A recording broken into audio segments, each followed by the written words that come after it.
I think... Just tell me what you're doing. My presentation is really about the power of the mind that has been so limited.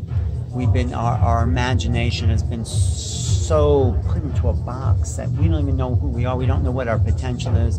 Our potential is infinite, but no one's told us that. How do we discover that? Not in this culture, we're not, because we're told to do this, go to school, sit behind a desk. So if you're behind a desk for 20 years in school, what do you do when you graduate? You have to sit behind a desk. That's all you know how to do. So you become a lawyer, accountant, whatever. And there's no room for the original potential of our creative mind to really be activated. And what are you proposing to solve it? Let's look at the arts. Let's look at humor. Let's look at the power of the imagination. Let's value the power of the imagination. Let's accept any competition. Never say to a child they're wrong or that's not good. You know, we have to re-educate the way we educate people. So we have to look at the meta-education tactics, and we have to include what the ancients knew about sacred geometry, about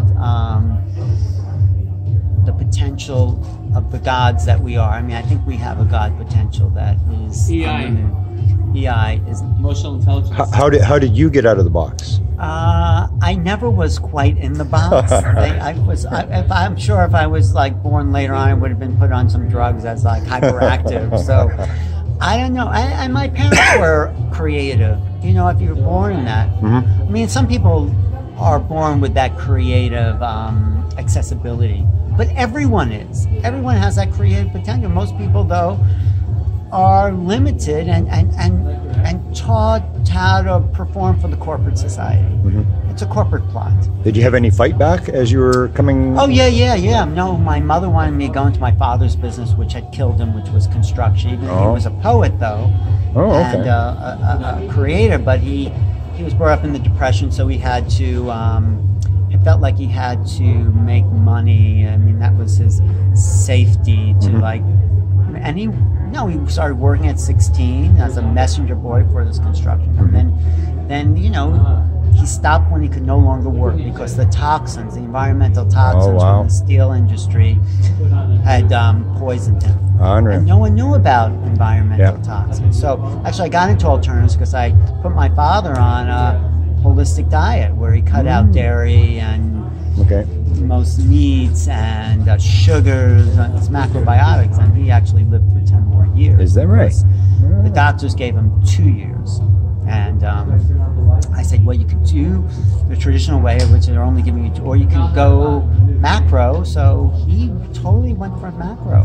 Wow. And he, you know, Michio Kushi, who founded macro, he called him the Mashiach. Michio was saved him on some level and helped re-energize his vitality with the food. So, you know, we have to wake up so much more than what we've been told.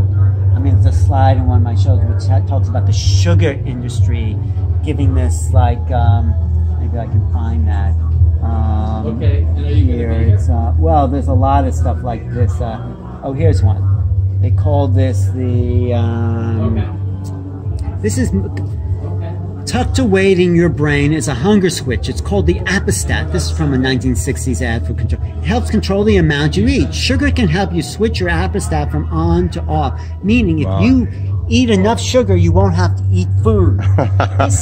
This was a conspiracy to sell as much sugar, which is basically poison, and put it on every single table in every single restaurant, at least in this country. And people are addicted to sugar. Exactly. They don't have that sugar, they you know, can't function, but they really can't function on it. It is a drug. So I've weaned myself off of sugar by saying, not everything has to taste sweet. If you stop eating for a while, you won't miss it. But in the beginning, it's like any addiction. Your body's going to crave what it... So this is another aspect of this corporate plot. It's everywhere. Like look at this. This was an ad, another ad for guns in the early 1900s. I have a revolver. revolvers are not toys. They shoot straight and kill. You may need one only in your life, but now, so you'll have it. But you can give it to your child, because Viver revolvers are so safe, you can give it to your child. Wow. This is what the corporations are telling us is okay. Or this one. This is another corporate. From more doctors smoke Camel cigarettes than any other cigarette. I remember that one, yeah. Right? Yeah. So it's like we are being programmed all the time. This one. For a better start in life, start cola early. So how early you start to drink Coca-Cola? How soon is too soon? Well, not soon enough. Laboratory tests over the last few years have proven that babies who start drinking soda during the early formative periods have a much higher chance of gaining acceptance and fitting in during those awkward preteen. Unbelievable. So they are feeding us this stuff, and they're still doing it. It's the power of belief. Yeah, it's a power of belief, but it is a program that we are gotten used to. But we build everything on our belief system. We believe it's right, and it's actually just a belief system. It's just a total belief system, and it's toxic and it's poison, and no one cares. So we have to wake up to the true realities. Well, I'm glad you're going to put this down on the record today. Well, I'll put some of this down. Some of it is like about other stuff as well, just about how do we create a new reality. It's all about creating new reality. Because this is kind of a different conference. This isn't quite just a UFO conference. No. This is... I'm going to add some spiritual elements. So I just gave you a sort of a overview of like how do we create original thinking. Yeah. How do we overcome one that I think you really like is what is that one about the UFO, which I use to compare to the UFO situation that we are in now, which is about paradigm shifting and how we let's see, how we are. It's like a horse and buggy thinking I'm talking about. We just get used to the world being a certain way, and we think that's the way it is, and that's all it'll ever be, because that's what it's been for our parents. Well, this one is about, I'll go through this fast for your video. This one is Robert Fulton, who invented the steam engine, went to Napoleon and said, we can start this fire under your deck and go against the wind. Napoleon said, what, you would have me make my ship sail against the wind and light a bonfire on the decks? I pray, excuse me, I have no time for such nonsense. Yeah.